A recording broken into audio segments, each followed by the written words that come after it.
the Celebrity Jobber Podcast with Jeff Zito. If you like what you hear, please subscribe, give a 5-star rating, and leave a review. Check out all our past episodes on Apple Podcasts, Spotify, or wherever you pod. What if these celebrities weren't famous? What would they have become? What was their first job? We're about to find out. Well, our next guest was an actor, and he has a ton of credits. The $6 Million Man, The Hardy Boys, Battlestar Galactica, The Rockford Files. But my mother and a lot of other ladies know him as Dr. Noah Drake on the soap opera General Hospital. But we don't know Rick Springfield, the actor, as much as we know Rick Springfield, the musician, the rock star. His song Jesse's Girl off the album Working Class Dog hit #1 in 1981. And that's when women started throwing their underpants at him. Having a little trouble trying to connect with him right now, but I finally think he's ready to go. Ladies and gentlemen, my guest this week on Celebrity Jobber, Rick Springfield. Are we on? Hello. Hey, Rick. Yeah, we are. How's it How going? you doing? How's it going, man? Good. We had fun with that answering service lady. She was hilarious. Where was she from? I think the 1950s. Right on, man. You staying busy these days? Yeah, we definitely. We have a tour and a new album, and it's looking really fun this summer for sure. Do you tour a lot still these days, Rick, or do you kind of pick your, because I know that can kind of be a long, grueling process touring. I mean, you know more about that than anybody. Yeah, it's, I love to play live. That's really my draw. But sometimes the traveling can be a bit of a drag. But I'm fortunate to be able to go out and play. I'm very thankful for that. So tell me a little bit about how this all started, because you're talking to a guy who loved that movie Hard to Hold. I remember when the VHS guy used to come around in a van, and that was like one of the first movies that I got. It was Hard to Hold, man, and I watched that over and over. I wanted to be a rock star just like you.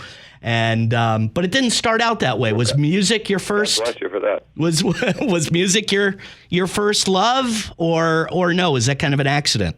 No, music was definitely my first love. I fell in love with the guitar when I was about 11 years old. I was living in England, and they had a school show, and there was a kid with a beautiful guitar there, a Hofner, and I walked across the room like in a dream and asked him if I could hold it, and he said sure, and it was love at first sight. I've been a guitar freak ever since. So then was acting in movies kind of an accident, or how did that all come into play?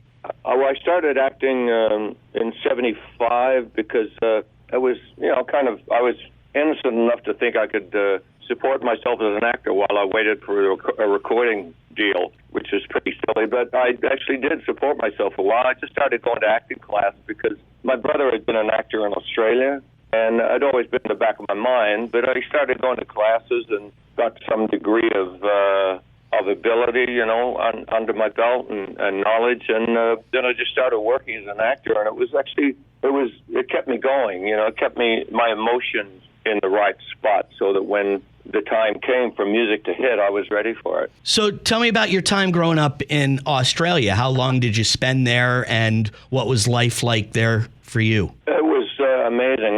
My dad was in the Australian Army, so we moved around every couple of years, which was a real drag, but it got me into a love of traveling. And when I was 10 years old, we moved to England, and we lived there for a few years, and that's when I discovered guitars and girls, and that was very, very, very, very powerful stuff. Yeah, it was. Then moved back to Australia when I was 13, and went to Vietnam when I was 17, and then came to America when I was 21. Wow. So, man, that's a lot of stuff. That's a lot. Yeah, there's a lot going on there. So, were you thinking of, you're in Vietnam, and obviously your mind is somewhere else for sure. So, are you thinking of like a backup plan when you get back home? These things are kind of pie in the sky dreams for a lot of people. Acting, show business, rock and roll. Were you thinking like maybe college, I'll go major in this, and this will be my backup? No, I never actually had a plan B. I actually was asked to leave high school in 11th grade because of my behavior. So I didn't even finish high school, so I couldn't have gone to college. But I'd always music was everything to me, and that's all I wanted. And so with no plan B, I didn't really have a choice not to have some kind of success, Right. It was either that or death. Right. What was your first job, your first paying job? The only paying job I ever had outside music was work when I was 15. I worked in a plant nursery for about 6 months after school, and it was horrible. I didn't get paid much, and the guy's wife was always hitting on me, and it was just a very embarrassing situation.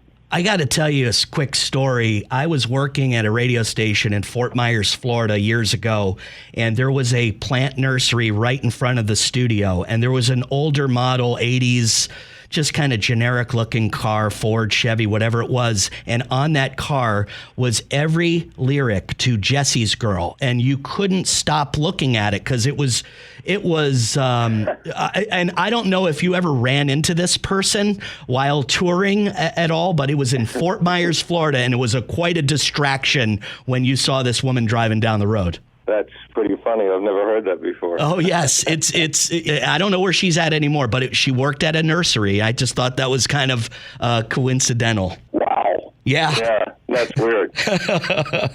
Tell me about the tour this summer with Tommy Two-Tone and Paul Young. Yeah, we have the Hooters, who haven't toured America for a long time. They're amazing. We have Paul Young from England. We've got Tommy Two-Tone. We have on a couple of the shows, we have the Tubes and John Waite, who I love. Wow. So it's going to be pretty amazing and great artists and a lot of fun. So listen to this. I have found a way to save a few bucks. I know everybody's cutting back these days. Been waiting for this recession for the last few years. But anyway, if you're like me, your TV watching has gotten out of control. So now I have Rocket Money, and it basically shows me all the subscriptions that I have that are draining my wallet. Yeah, I just wanted a week free trial, and then I forgot to cancel. Or you just stop watching some things. Why are you keep paying for it? Because you don't know. But with Rocket Money, you know. It's really easy. Rocket Money is a personal finance app that finds and cancels your unwanted subscriptions, monitors your spending, and even helps lower your bills. And it's all in one place. Easy peasy. From your streaming services to fitness programs. Yeah, not using that one anymore. It sometimes feels impossible to keep tabs on what you're paying for every month. Stop wasting money on things you don't use, cancel your unwanted subscriptions, and manage your money the easy way by going to rocketmoney.com/jobber. That's rocketmoney.com/jobber. rocketmoney.com/jobber. Tell me a little bit about outside of show business. You do have a couple, I guess a lot of businesses that you're involved with today with some other people that we might know. Well, I think you're referring to Beach Bar Rum, that company I have with Sammy Hagar, that is amazing. And yeah, we've had a lot of fun with that. That's done some shows together, promoting it, and it's just a natural kind of organic promotion, really. Music and alcohol pretty synonymous, and Sammy's been very successful at it before with Cabo Wabo. So it was it just seemed like a great hookup, and I've known him since I've done everything for you. So it's been a lot of fun so far. We actually did something here downtown LA promoting it last night with. Plus my new album and the tour and Beach Bar Rum, we put them all together in a little promotion downtown. So you just celebrated the 40th year of Working Class Dog, but you have a new album out this year as well? Yeah, the new album comes out on August 4th. It's called Automatic, and it's got 20 new songs on it, and we'll be doing some of those in the show, but also a lot of the old stuff, of course. I can't leave the stage without playing.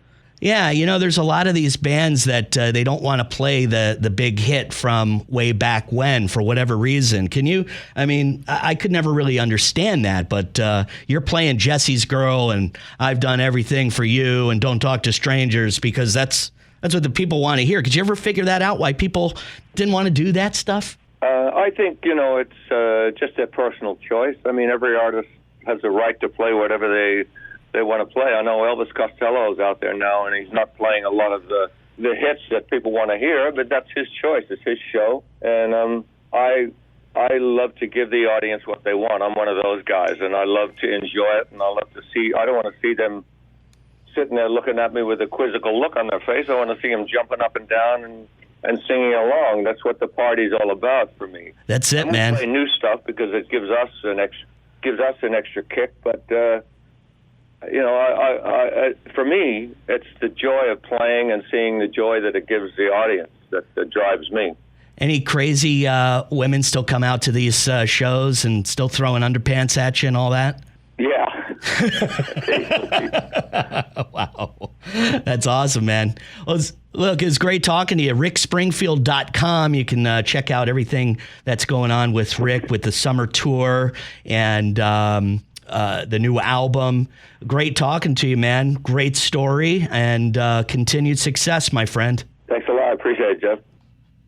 I mean, go ahead and Google Rick Springfield right now and see what this guy looks like. He's 74 years old.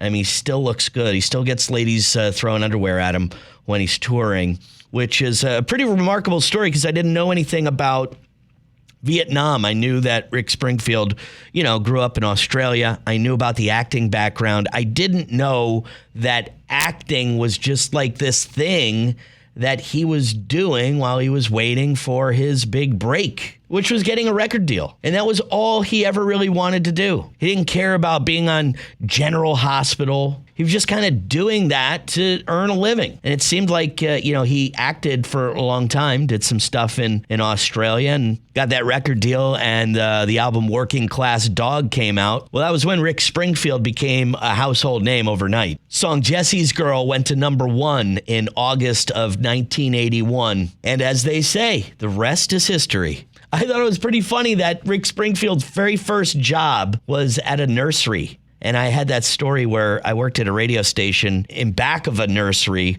where this woman worked and had this late model Ford or whatever, and it had the lyrics to Jesse's Girl all over the car. It was quite a distraction, but knowing that he worked in a nursery for his first job and that this woman that worked at the nursery with the Rick Springfield Jesse's Girl car, I mean, I thought it was kind of a coincidence, don't you think? And he's got some other business endeavors, especially the one with Sammy Hagar selling that beach bum rum. I spoke to Sammy Hagar a little bit ago. He said he just plays music for fun. He makes more money on his alcohol stuff than he ever made in rock and roll, if you can believe that. Well, listen, thanks for listening. If you like the podcast, go ahead and give us a 5-star rating. We'd appreciate it. Leave a review. All of our past episodes are up on CelebrityJobber.com. Follow us on IG, the Celebrity Jobber Podcast. Coming up on 1 year old, our 1 year anniversary, just a few weeks away. It's incredible. Thanks for all your support. I'll see you next week with another episode of Celebrity Jobber. Thanks again for listening. I'm Jeff Zito.